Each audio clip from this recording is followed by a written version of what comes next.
হঠাৎ করে যদি আপনি জানতে পারেন যে বাংলাদেশ জাতীয় দলের ক্যাপ্টেন মেহেদী হাসান মিরাজকে ক্যাপ্টেন্সি থেকে অব্যাহতি দেওয়া হয়েছে, তাহলে আপনি কি আকাশ থেকে পড়বেন? ইদানিংকালে ওনার পারফরমেন্স কেমন? আজকে যে একটা বিরল কীর্তি ঘটলো যে মোসাদ্দেক ৪ বছর পরে দীর্ঘ ১৪০৪ দিন পরে জাতীয় দলে ঢুকলেন, এমনকি ঢুকে সাথে সাথে তিনি ইম্প্যাক্ট দেখালেন ব্যাটাতে ৭০ বলে ৮৬ রান, যার স্ট্রাইক রেট ১২২-এর উপরে, বল করে তিনি ২টা উইকেট নিতে পারছেন, এমনকি দুর্দান্ত একটা ক্যাচ দিতে পারছেন। এরকম একটা ক্যাচ ১০টা ফিল্ডারের মাঝখানে হয়তোবা ৩-৪ জন ক্যাচটা ছেড়ে দিতে পারতো, কঠিন একটা ক্যাচ তিনি নিতে পারছেন। এখন তিনি কিন্তু প্রতিদ্বন্দ্বী হয়ে গেছেন মেহেদী হাসান মিরাজের কোন হিসেবে? অফ ব্রেক বলার, এমনকি অলরাউন্ডার। বুঝতে পারতেছেন কোন জায়গায় এখন হোঁচটটা লাগতে পারে? যদি কোনো কারণে মোসাদ্দেক যদি এই ধরনের পারফরমেন্স দিনের পর দিন দিতে পারে, তাহলে কিন্তু কিছুদিন পরে আমরা মেহেদী হাসান মিরাজকে আমাদের জাতীয় দলে দেখতেই পারবো না। ক্যাপ্টেন্সি তো দূরের কথা, আপনি খেয়াল করে দেখেন পার্শ্ববর্তী দেশ ইন্ডিয়াতে কোন ধরনের কাজ হচ্ছে। অনবরত কিন্তু ক্যাপ্টেন্সি পরিবর্তন হচ্ছে, কি কারণে?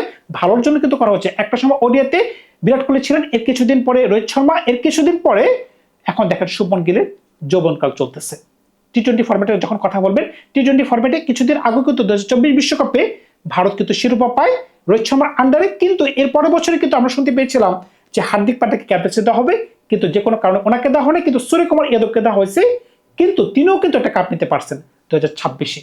এরপরে এখন আইপিএল এর পরবর্তীতে তিনি যদি আইপিএল এ খারাপ খেলতে পারছেন, খেয়াল করে দেখবেন তিনি জায়গা তো হারাইছেনই, অধিনায়কত্ব হারাইছেন, এমনকি নতুন ক্যাপ্টেন শ্রেয়াস আয়ার এখন ভারতকে 2028 বিশ্বকাপে লিড করতে পারেন। বুঝতে পারতেছেন? অন্যদিকে পাকিস্তান একটা সময় বাবর আজম 3 ফরম্যাটে ক্যাপ্টেন্সি ছিলেন, এর পরবর্তীতে রিজওয়ান, এর পরবর্তীতে সালমান আগা, এখন বর্তমান শাহিন শাহ আফ্রিদি আছেন। সুতরাং বুঝতেই পারতেছেন যে কোনো সময় কিন্তু বাংলাদেশ দলের মাঝখানে কিন্তু পরিবর্তন আপনি খেয়াল করতে পারবেন। কি কারণে? ইদানিংকালে কিন্তু তিনি ভালো খেলতে পারতেছেন না। বিগত 4টা সিরিজে তিনি মাত্র 12টা ম্যাচে 129 রান করতে পারছেন, যেটা খুবই কম। As a batsman, as a allrounder যদি আপনি 12 ম্যাচে মাত্র 129 করতে পারেন, এমনকি আপনার স্ট্রাইক রেট যদি 80-র নিচে হয়, এমনকি 12 ম্যাচে যদি আপনি মাত্র 12টা উইকেট নিতে পারেন নিউজিল্যান্ডের সাথে, অস্ট্রেলিয়ার সাথে, ওয়েস্ট ইন্ডিজের সাথে, তাহলে আপনি কিভাবে ভালো মানের প্লেয়ার হতে পারলেন? ক্যাপ্টেনের সংজ্ঞা কি? ক্যাপ্টেনের সংজ্ঞা হচ্ছে আপনি সামনে থেকে একটা দলকে লিড করবেন। যদি আপনি ব্যাট করে রান করতে না পারেন, যদি আপনি বল করে রান করতে না পারেন, উইকেট তুলতে না পারেন, তাহলে আপনি কিভাবে একটা দলকে লিড করতে পারেন? যদি আজকে খেলার প্রসঙ্গে আসেন, আজকে আমরা কোন ধরনের খেলা খেলছি? টস জেতার পরে কিন্তু আমরা, টস হারার পরে কিন্তু আমরা ম্যাচ জিতে গেছি। কারণটা কি? যখন জশ ইংলিশ বলতেছিল যে এই পিচটা কোন ধরনের বিহেভ করতে পারে আমরা বুঝতে পারতেছি না, তখনই কিন্তু তাদের মাঝখানে যে একটা শেকি ভাব, সেটা কিন্তু বোঝা যাচ্ছিল। এটা কিন্তু অস্ট্রেলিয়ার মাইন্ডসেট না। অস্ট্রেলিয়া কিন্তু নিজেদের দুর্বলতা কিন্তু প্রকাশ করে না, যেহেতু তাদের মাঝখানে অনেকগুলো বড় বড় প্লেয়ার নাই, যেমন Pat Cummins, Josh Hazlewood, Mitchell Starc, Steve Smith, Mitchell Marsh, Travis Head. আমি মনে প্রাণে বিশ্বাস করি তারা যদি খেলতো আজকের ম্যাচটা, হয়তোবা খেলাটা একটু জমজমাট হইতো, এমনকি দিন শেষে আমরা জয়লাভ করতে পারতাম। কি কারণে? নাহিদ রানা। কি বলবেন? X factor.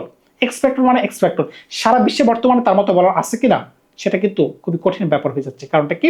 তিনি কিন্তু এখন বাংলাদেশের একজন অনুপ্রেরণা হয়ে গেছেন। যে কোনো মানুষ কিন্তু এখন বলবে যে আমি নাহিদ রানার মতো বল করতে চাই। কারণটা কি? আমরা যখন ছোট ছিলাম, মনে পড়ে কি আপনাদের, যখন আমরা শোয়েব আখতারকে দেখতাম, আমরা যখন ব্রেটলিকে দেখতাম, আমাদের দলে কবে এই ধরনের বলার আসবে, আমরা কিন্তু সে ধরনের আক্ষেপ করতাম। এখন কিন্তু সেই আক্ষেপের দিন পরে আসছে। আপনি খেয়াল করে থাকেন মিডল ফেজে তিনি যে ধরনের বল করতে পারতেছেন, নাক বরাবর বল, বুক বরাবর বল, এমনকি যে ধরনের বাউন্স হচ্ছে, কোনোভাবেই কোনো ব্যাটসম্যান ট্যাকল দিতে পারতেছে না, এই বলারটার প্রতি আমাদের বিশেষ নজর দিতে হবে। আমি আশাবাদী তিনি ভবিষ্যতে আরো ভালো কিছু করতে পারবেন। শুধু কি তাই? খেয়াল করে দেখেন, যখন আমরা বোলিং করা শুরু করলাম, আমরা কিন্তু প্রথম বলেই কিন্তু আমরা কিন্তু উইকেট ফেলে দিছি। কে ফেলে দিছে? আমাদের প্রিমিয়াম বলার তাসকিন কিন্তু প্রথম বলে কিন্তু উইকেট তুলে নিল, এমনকি পরবর্তী ওভারে ব্যাক টু ব্যাক 2টা উইকেট কিন্তু আমরা তুলে নিলাম। কিভাবে? মুস্তাফিজুর রহমান কিন্তু উইকেট তুলে নিছে। কিন্তু যদি আমাদের ব্যাটিং নিয়ে একটু কথা বলি, আমাদের যাত্রাটা কিরকম ছিল? সাইফ কিন্তু ইদানকালে ভালো খেলতে পারতেছে না, যেরকমটা আমাদের ক্যাপ্টেন ভালো খেলতে পারতেছে না, তিনি কিন্তু দুর্দান্ত ছন্দে নাই।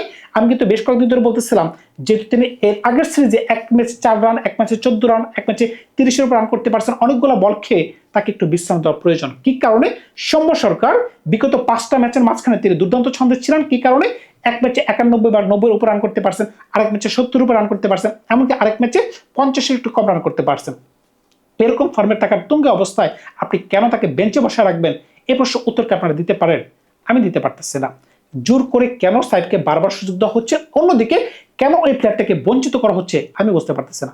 এখন আজকে দিনের মাঝখানে একটা জিনিস আমার চোখে পড়ছে, যদি কোনো কারণে আমাদের সাবেক ক্যাপ্টেন লর্ড শান্ত যদি একটু ভালো খেলতে পারতেন, আমরা কিন্তু আরেকটু ভালো ব্যাটিং করতে পারতাম। এই জিনিসটা কেন বললাম?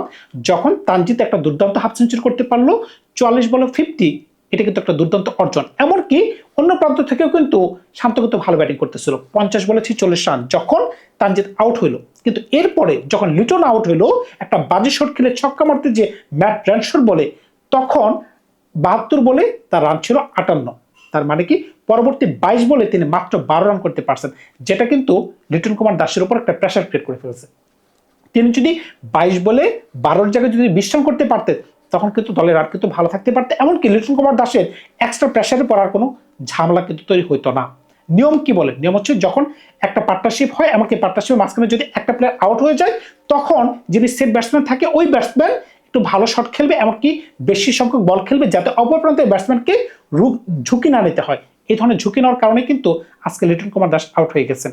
তবে যদি কোনো কারণে, আমরা কিন্তু খাদের কিনারে পড়ে গেছিলাম, কি কারণে মেহেদী হাসান মিরাজ একটা বাজে সময় আউট হয়ে গেছেন, যদি কোনো কারণে আমাদের তৌহিদ এমনকি মোসাদ্দেকের মাঝখানে যদি একটা 75 রানের দুর্দান্ত পার্টনারশিপ না হতো, তাহলে কিন্তু আমাদের রানও কিন্তু ওই পরিমাণ যায় না। যখনই আমাদের রান কিন্তু 280-র উপর চলে গেছে, আমি কিন্তু অনায়াসে বলতেছিলাম আমার বন্ধুদের সাথে যে আজকে কিন্তু আমরা ম্যাচ জিতে গেছি। আপনারা খেয়াল করে দেখেন, অস্ট্রেলিয়া কিন্তু প্রথমবার উইকেট ফেলে দিছে, দ্বিতীয়বার উইকেট পড়ে গেছে, এমনকি যখন 9 রান আসলো তখন তো তারা থর করে কাঁপতেছে।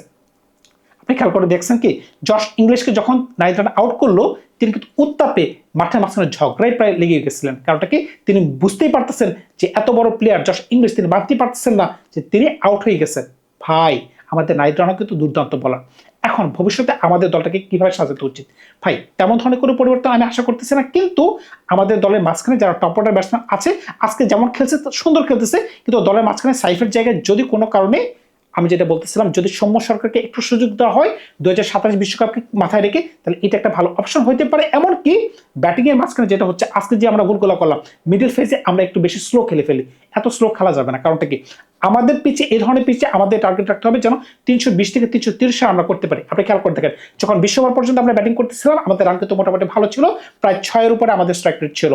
কিন্তু কেন মিডল ফেজে আমাদের ব্যাটসম্যান শান্ত একটু স্লো খেলে ফেললো? কি দরকার ছিল? এই পরিমাণ স্লো খেলার তো দরকার নাই। মাত্র 2 উইকেট পড়ছে, আমাদের কাছে 7 নম্বর পর্যন্ত ব্যাটসম্যান আছে।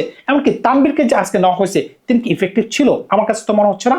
আমি তো মনে প্রাণে বিশ্বাস করি, এখনো যদি ঋষাদ খেলতে পারতেন, তিনি ভালো করতে পারতেন। আপনি খেয়াল করে দেখেন, 6 জন ব্যাটসম্যানের মাঝখানে যদি 3 জন প্রিমিয়াম ব্যাটসম্যান যদি লেফট হ্যান্ডেড হয়, আপনি খেয়াল করে দেখেন, অ্যালেক্স ক্যারি কিন্তু আজকে দুর্দান্ত খেলতে পারছেন। যদি তিনি আরেকটু খেলতে পারতেন, হয়তোবা ম্যাচের রেজাল্ট অন্য ধরনের হইতে পারতো, কিন্তু নাইট রানের কারণে তিনি পারেন নাই। অ্যালেক্স ক্যারি, ম্যাট রেনশো, এমনকি কপার কুনলি, এই 3 জনে কিন্তু টপ অর্ডার ব্যাটসম্যান, এমনকি 3 জনে কিন্তু বামাতে বল দুর্দান্ত খেলতে পারেন। তাই কেন আমরা আজকে নাইট রানারকে নিলাম? সরি, কেন আমরা তানভীরকে খেলালাম? তানভীর তো ওই ধরনের কোনো ইফেক্টিভ কাজ করতে পারে না। যদি নাইট রানার উইকেট ফেলাইতে না পারতেন, তাহলে হয়তোবা তাকে আজকে তুলোধনা করে ফেলতে পারতো তারা। সুতরাং বুঝতেই পারতেছেন, আজকে কিন্তু একটা ওভারঅল পারফরমেন্স হয়েছে। তবে অ্যাজ এ ক্যাপ্টেন তিনি কখনোই কিন্তু আপ টু মার্ক কোনো খেলা দেখাইতে পারে নাই। শুধুমাত্র আজকেই না, আপনি যদি 3 থেকে 4টা সিরিজ ধরেন, আমি তো বললামই যে 12টা ম্যাচে যদি তিনি কেবলমাত্র 129 করতে পারেন, যার এভারেজ 10-এর নিচে, এমনকি তার স্ট্রাইক রেট 80-এর নিচে, তিনি কিভাবে 6 থেকে 7 নম্বর পজিশনে ব্যাটিং করতে পারেন। তবে মোসাদ্দেকের যে আজকে রাজকীয় প্রত্যাবর্তন হয়েছে, সেটা দেখে খুবই ভালো লাগতেছে। তার জন্য শুভকামনা রইল। এমনকি নাহিদ রানা, তার প্রতি সেলুট রইল। কারণটা কি, বাংলাদেশ সবসময় কামনা করতে এ ধরনের একটা বলার হয়। এখন আমাদের একটি চাও পাওয়া, যদি আমরা সাকিব আল হাসানের মতো দুর্দান্ত একজন অলরাউন্ডার যদি আমরা মিডল ফেজে বের করতে পারি, তাহলে কিন্তু আমাদের টিম কিন্তু খুবই শক্তিশালী হয়ে যাবে। দুনিয়ার যে কোনো প্রান্তে কিন্তু আমরা কাঁপিয়ে বেড়াতে পারবো। ধন্যবাদ সবাইকে। ভালো থাকবেন আপনারা। নতুন কোনো গল্প নিয়ে খুব শীঘ্রই হাজির হবো আপনাদের সাথে।